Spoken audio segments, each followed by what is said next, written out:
Hello बच्चों। तो आज हम करेंगे कक्षा 8वीं की सोशल की बुक जो है सामाजिक विज्ञान संसाधन एवं विकास। तो अब इस बुक के चैप्टरों को हम करेंगे और अच्छे से समझेंगे कि इस बुक में कौन कौन से चैप्टर हैं और वो कितने ही महत्वपूर्ण भी हैं। तो समझेंगे किताब को। तो आइए करते हैं हम 8वीं की कक्षा का पहला चैप्टर जो है। तो बच्चों कक्षा 8वीं की पहला जो है भूगोल का जो चैप्टर है वो है संसाधन। तो जैसा कि बच्चों इसके बारे में थोड़ा सा हम जो है समझ लेते हैं कि संसाधन क्या होते हैं। तो बच्चों देखो, संसाधन होते हैं कि जैसे किसी देश के जैसे अपने क्षेत्रफल के अंदर की जैसे मान के चलिए पेट्रोल है, कोयला है, खनिज है, पानी कितना है पीने वाला, तो वो सभी क्या होते हैं बच्चों, संसाधन कहलाए जाते हैं। संसाधन किसी देश के लिए क्यों महत्वपूर्ण होते हैं? वो इसलिए महत्वपूर्ण होते हैं कि संसाधनों से ही किसी देश की तरक्की को हम नाप सकते हैं। किस प्रकार की तरक्की? जैसे मान के चलिए कि अगर किसी देश के पास है सोने की खान है, तो देखो सीधी सी बात है कि अगर वहाँ से सोना ही मतलब जो है निकलता है, तो सोने की तो वैल्यू जैसे आपको मालूम ही है कि सोना तो कितना ज़्यादा मतलब जो कीमती होता है, हीरा कितना कीमती होता है। तो अगर ये चीज़ें किसी देश के पास होती हैं तो वो देश बहुत ज़्यादा तरक्की और विकसित भी हो सकता है। तो संसाधन यानी किसी देश के लिए बहुत महत्वपूर्ण माने जाते हैं। तो हम आज यही चैप्टर को देखेंगे कि इसमें संसाधन के बारे में क्या क्या चीज़ें हैं। अब जैसे मान के चलिए कि संसाधन में क्या क्या आ जाता है, कि जैसे मान के चलिए कि संसाधन जो है कि जैसे लकड़ी है, पेड़ पौधे, नदियाँ, ठीक है, पानी और खनिज, तो ये सभी किस में आ जाते हैं बच्चों, संसाधन में। ठीक है। अब जैसे मान के चलिए कि इसमें देखो ये लिखा है कि भाई संसाधन हमारे लिए मूल्यवान क्यों है। तो बच्चों संसाधन तो जैसे बिल्कुल सीधी सी बात है कि हमारे लिए क्यों मूल्यवान है, क्योंकि वो हमारे देश को विकासशील से विकसित की तरफ होने में मदद करते हैं। कि संसाधन होंगे तो हमारी अर्थव्यवस्था क्या मतलब जो है वो होगी, मजबूत होगी। अब जैसे मान के चलिए कि ये जो है अपना मुस्लिम देश है, कि जैसे ये है सऊदी अरब है। अब यहाँ पर क्या मिलता है बच्चों, पेट्रोल, कि जिसको क्या कहते हैं ब्लैक गोल्ड, ठीक है ना, काला सोना कहते हैं। अब क्योंकि वो देखो वो इतने अमीर क्यों बने, क्योंकि उनके पास क्या है, पेट्रोल निकलता है। तो पेट्रोल तो आपको पता ही है कि पेट्रोल के बिना तो कोई भी गाड़ी नहीं चल सकती। तो पूरे संसार में पेट्रोल वगैरह मतलब जो है बेचते हैं, तो उनके पास क्या हो जाता है, मतलब जो धन आता है, तो उसी धन से वो क्या हो जाते हैं, अमीर हो जाते हैं। तो बच्चों संसाधन इसलिए ज़्यादा महत्वपूर्ण होते हैं। तो अब जैसे अब इसमें आगे है कि संसाधनों के प्रकार। अब संसाधनों के प्रकार बच्चों, एक होता है प्राकृतिक संसाधन। प्राकृतिक संसाधन वो होते हैं कि जो जैसे मान के चलिए कि जो हमें गॉड द्वारा दिए जाते हैं, कि जैसे हमें गॉड गिफ्टेड होते हैं, कि जैसे नदियाँ, पहाड़, लकड़ी, ठीक है ना, खनिज, जल, मृदा। अब जैसे मान के चलो कि भारत की जो भूमि है वो बहुत ज़्यादा वो है, मतलब जो है कहते हैं ना कि जो है फर्टाइल है, उपजाऊ है। तो हमारे पास क्या होता है कि तो हमारे भारत में चावल गेहूं की पैदावार काफ़ी मतलब जो है बढ़िया होती है, क्योंकि यहाँ की मिट्टी काफ़ी ज़्यादा वो होती है, फर्टाइल है। अब इसमें जैसे बच्चों संसाधनों में दो प्रकार के भी आते हैं, नवीनीकरणीय और अनवीकरणीय। ठीक है बच्चों, नवीकरणीय संसाधन वो होते हैं कि जिनको हम मतलब जो है नवीकरणीय और नवीकरणीय संसाधन वे संसाधन हैं जो शीघ्रता से नवीकृत अथवा पुनः पूरित हो जाते हैं। यानी कि जो हमारे पास बहुत मात्रा में है, कि जिनको हम कि जैसे मान के चलिए सौर ऊर्जा है, ठीक है, और ये जो है जल है, ठीक है, बिजली वगैरह बनती हैं जिनसे, मिट्टी है जैसे, तो ये तो हमारे क्या है बच्चों, नवीकरणीय वो है संसाधन है। अनवीकरणीय संसाधन वो होते हैं कि जिनको हम एक बार यूज़ करें और उनको हम रिसाइकल नहीं कर सकते।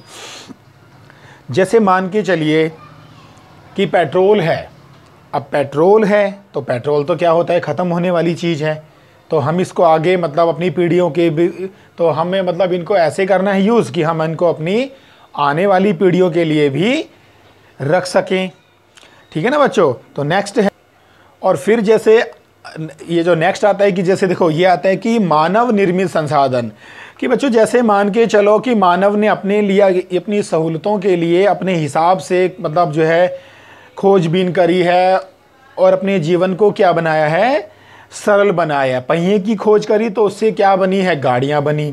ठीक है ना, धीरे धीरे धीरे धीरे तरक्की करते गए करते गए करते गए तो क्या बननी शुरू हो गई बच्चों। तो अब ये जो गाड़ियाँ थी तो इनको क्या करना था, मतलब जो चलने के लिए क्या चाहिए थी, सड़कें भी चाहिए थी। तो मानव ने क्या करा कि भाई अपने हिसाब से ये जो पुल बनाए, सड़क बनाए, मशीनें बनाई, वाहन बनाए। ठीक है ना बच्चों।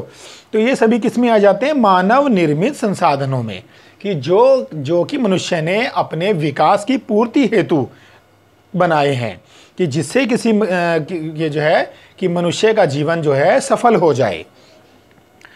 मानव संसाधन में यही आ जाता है बच्चों कि लोग और अधिक संसाधन बनाने के लिए प्रकृति का सबसे अच्छा उपयोग तभी कर सकते हैं जब उनके पास मतलब जो है वो होगा, मतलब कि जो है ज्ञान है।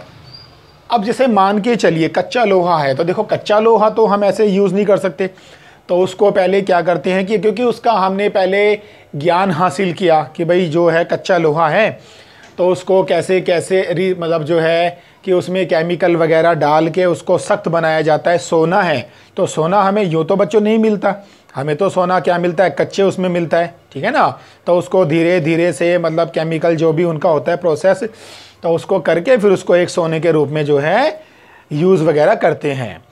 तो यही है बच्चों। और इसके आगे देखते हैं, हाँ फिर इसमें आता है बच्चों की संसाधन संरक्षण। अब जो संसाधन हमारे पास हैं, अब ये तो नहीं है कि बच्चों हम उन्हें लगातार भाई जो है यूज़ वगैरह करते रहें। अब जैसे मान के चलिए कि लकड़ी है, जंगलों को काटते हैं तो उसका प्रभाव किस पर पड़ता है, जलवायु पर। तो जैसा कि अब हम अपनी खबरों वगैरह में देखते हैं कि भाई कहीं पर बाढ़ आ रही है, कहीं पर ये जो है बाढ़ से क्या हो रहा है, घर टूट रहे हैं, ठीक है ना, पुल टूट रहे हैं। तो इससे बच्चों क्या हो रहा है कि अब हमने क्या सोचा हुआ है कि पेड़ हैं भाई, अब ये जो है काटते रहो अंधाधुंध, भाई ये जो लकड़ी का इस्तेमाल करो। लेकिन बच्चों एक पेड़ को अब मान के चलिए काटते हैं तो उसको फिर उगने में तो कम से कम 10-20 साल तो लगते ही हैं। तो इस प्रकार से जैसे अब ये है कि भाई संसाधन संरक्षण, तो हमें बच्चों की लकड़ी का देखो इस्तेमाल मतलब ऐसे करना है कि इससे हमारा जो है ये जो है क्या बोलते हैं इसको, जलवायु वगैरह ठीक रहे, पर्यावरण हमारा ठीक रहे। ठीक है ना, हमारा ये मतलब जो है, तो इस चीज़ को भी हमने काफ़ी मतलब जो है देखभाल कर ही यूज़ वगैरह करना है। ठीक है ना। अब देखो जैसे मान के चलो संसाधन है बच्चों, पेट्रोल है। अब इसका ये तो नहीं है कि भाई इसको हम भाई अपना रात दिन चलो भाई अपना कर रहे हैं, लेकिन अब देखो अब ये जो पेट्रोल तो क्या है, ख़त्म होने वाली चीज़ है। लेकिन अब हमें इनके दूसरे ये जो है विकल्प भी ढूंढने होंगे। जैसे अब हाल ही के समय में अब जैसे ये आ गई है बैटरी से चलने वाली ये चीज़ें आ गई हैं, गाड़ियाँ ये जो है चलने आ गई हैं। ठीक है ना, और स्कूटर आ गए हैं। तो मनुष्य ने सोचा भाई देखो कि अब हमारी पेट्रोल पर तो निर्भरता अब इतनी हमें मतलब भाई जो है नहीं रखनी है। ठीक है ना, इससे प्रदूषण भी फैलता है। तो मानव ने सोचा भाई अब हमें इसका कोई दूसरा ये जो है विकल्प भी ढूंढना चाहिए। तो जैसे अब इसका दूसरा विकल्प क्या है बच्चों, इलेक्ट्रिक। अब जैसे अभी आ चुकी हैं चीज़ें, ठीक है ना, तो स्कूटर वगैरह अब आ चुके हैं और गाड़ियां आ चुकी हैं। तो इससे क्या होगा कि हमारी पेट्रोल पर जो निर्भरता है वो काफ़ी ज़्यादा सीमित हो जाएंगी। ठीक है ना। और अब ये क्या होता है कि मतलब जो इलेक्ट्रिक जो चीज़ें हैं वो ये जो है प्रदूषण भी नहीं फैलाती हैं। अब मान के चलिए जैसे हमारे महानगर हैं दिल्ली, कलकत्ता, मुंबई, तो इसमें जैसे रोज़ हम देखते हैं कि भाई प्रदूषण की समस्या, कितना प्रदूषण रहता है, कितना काला धुआं होता है, ये जो है डीजल वगैरह निकलता है। तो इससे हमारे स्वास्थ्य पर भी इसका बुरा प्रभाव पड़ता है। तो यही है बच्चों कि हमें अपनी हर चीज़ को देखकर, संसाधन को देखकर भाई उनका सुरक्षित हमें वो करना है, इस्तेमाल करना है। और हमें संसाधनों के और विकल्प भी ढूंढने होंगे। ठीक है ना बच्चों। अब जैसे मान के चलिए एलपीजी, अब मतलब पहले समय में क्या होता था कि मिट्टी का तेल होता था, लकड़ी होती थी, तो उसका विकल्प हमने अब ये ढूंढा, एलपीजी ढूंढा। ठीक है ना। अब जैसे CNG ढूंढ लिया, तो ऐसे ही बच्चों हम, क्योंकि अब जैसे मानव की ज़रूरतें जैसे आगे आगे होती जाएंगी, तो मनुष्य अपनी जो है ज़रूरतों के हिसाब से खोजबीन में भी है, मतलब जो है लगा हुआ है। तो नित नित नई चीज़ें खोजी जा रही है, ठीक है ना। तो यही है बच्चों इसमें कि संसाधन ये जो है, तो हमें इनका देखभाल कर इस्तेमाल भी करना है और हमें नए नए विकल्पों को भी ढूंढना है। तो यही था बच्चों हमारा ये जो है कक्षा 8वीं का भूगोल का पहला चैप्टर, संसाधन। ठीक है बच्चों।